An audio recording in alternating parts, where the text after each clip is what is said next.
नमस्कार, मैं महावीर सिंह। जिस तरीके से नतीजा है बहुत ही चौंकाने वाले, राजस्थान में कई सीटों पर नतीजे चौंकाने वाला है। एक नतीजा चौंकाने वाला, या यूँ चौंकाने वाला तो नहीं कहेंगे मेरी नज़र में, क्योंकि सांचौर की जेडी ग्रुप, जेडी जिंदाबाद के नारे लग रहे थे। स्वाभिमान की लड़ाई थी, उसमें जीवाराम चौधरी पहले दिन से ही तय था। जब से देवजी पटेल को टिकट दिया था, पहले दिन से ही तय था कि जीवाराम चौधरी निकलेंगे। ये मैंने तो अपने हर वीडियो में यही कहा था कि इस बार सांसद देवजी पटेल की हार तय हैं और सांचौर से जीवाराम चौधरी निर्दलीय अगर फॉर्म भरते हैं तो वो निकलेंगे, और वही हुआ। अब ये देखें कि निकले क्यों, कैसे, क्या समीकरण बैठा कि आखिर वो निकल पाए।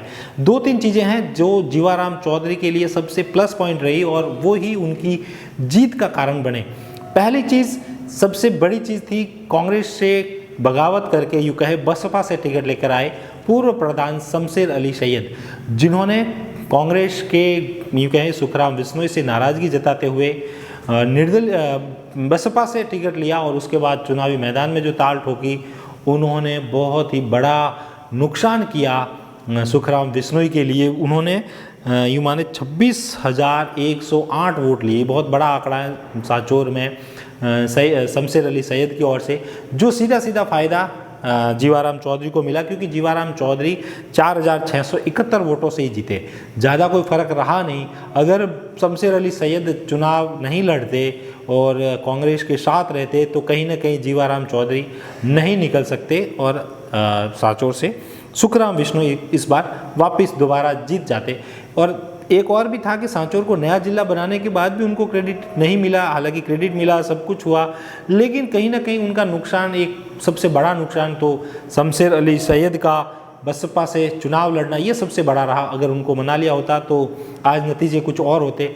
दूसरा सबसे मेन कारण रहा कि जो लक्ष्मण देवासी हत्याकांड हुआ था सांचौर में, उसने बहुत बड़ा इफेक्ट किया जीवाराम को जिताने में और सुखराम को हराने में।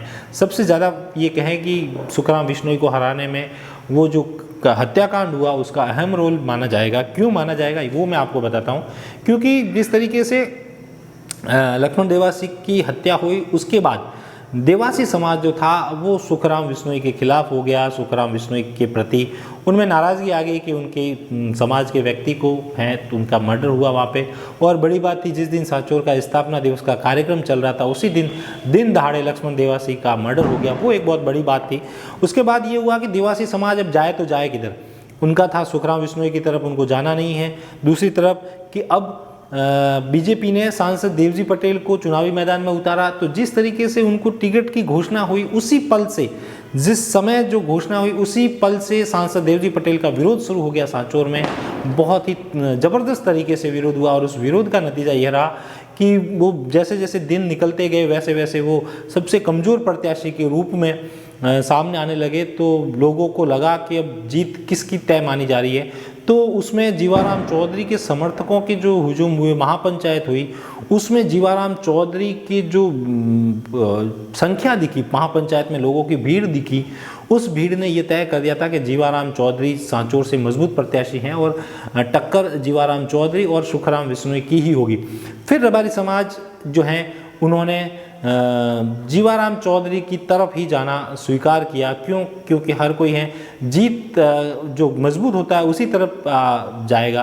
तो देवासी समाज ने जीवाराम चौधरी की तरफ रुख किया और वो वोट जो मिले वो जीवाराम चौधरी को बहुत ही ज़्यादा फायदा दिया। उन वोटों ने, एक तरफा वोट जीवाराम चौधरी को मिले।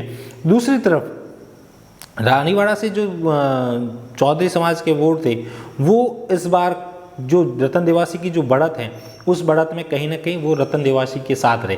वो क्यों रहे थे वो आपको मैं बताता हूँ कि जीवाराम चौधरी और रतन देवासी यानी कि रबारी समाज और चौधरी समाज, दोनों समाजों ने एक दूसरे को कहा कि अगर आप रानीवाड़ा में रतन देवासी को देंगे वोट, अगर चौधरी समाज, तो हम रबारी समाज सांचौर में जीवाराम चौधरी को देंगे। क्यों? क्योंकि देवजी पटेल वैसे कमज़ोर प्रत्याशी थे, तो कमज़ोर की तरफ जाते तो नो डाउट उनको सुखराम बिश्नोई जीत जाते।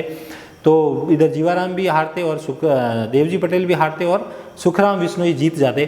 तो यही था कि जो मजबूत हैं, जो दमदार हैं, उसी के साथ जाए। और रेबारी समाज जीवाराम चौधरी के साथ आया और चौधरी समाज रानीवाड़ा का इस बार नारायण सिंह जी से पूरी तरीके से वो खिलाफ रहा और रतन देवासी को उन्होंने वोट दिए। यही समीकरण रहा कि सांचौर में जीवाराम चौधरी निकल पाए और रानीवाड़ा में रतन देवासी।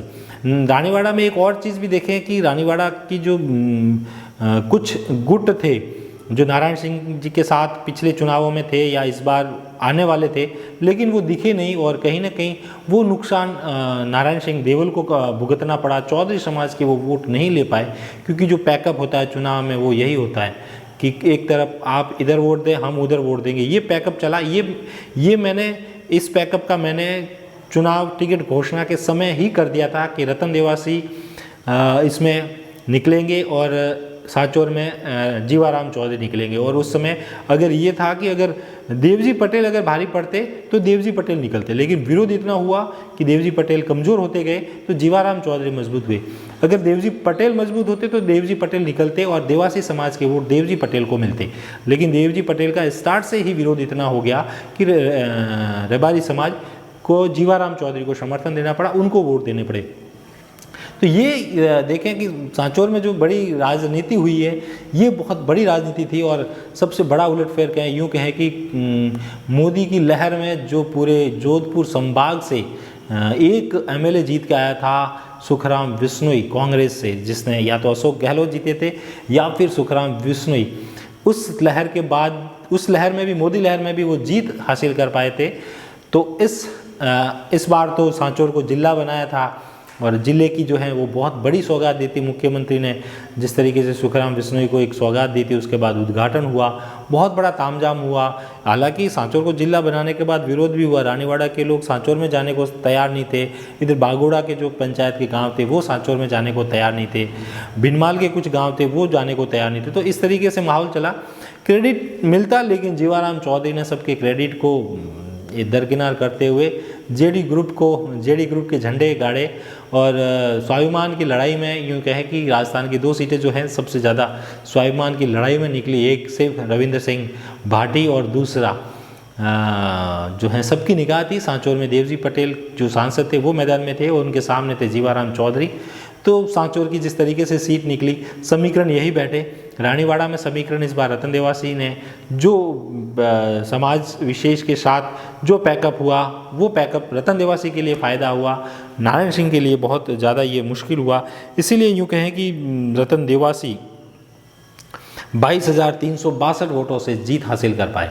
यह बहुत बड़ा वोटों का अंतर रहा नारायण सिंह देवल और रतन देवासी में। जिस तरीके से मैंने आपको बताया बस यही पैकअप बैठा, बाकी इसके रानीवाड़ा में यही पैकअप था। इसके अलावा रतन देवासी की जीत और नारायण सिंह की हार के कोई बड़ा कारण नहीं है, ओनली फॉर यही था सांचौर में रेवाड़ी समाज जीवाराम चौधरी के साथ चला गया और जीवाराम चौधरी के कहने पर या चौधरी समाज के पैकअप में रतन देवासी को समर्थन दिया और रतन देवासी को वोट दिए।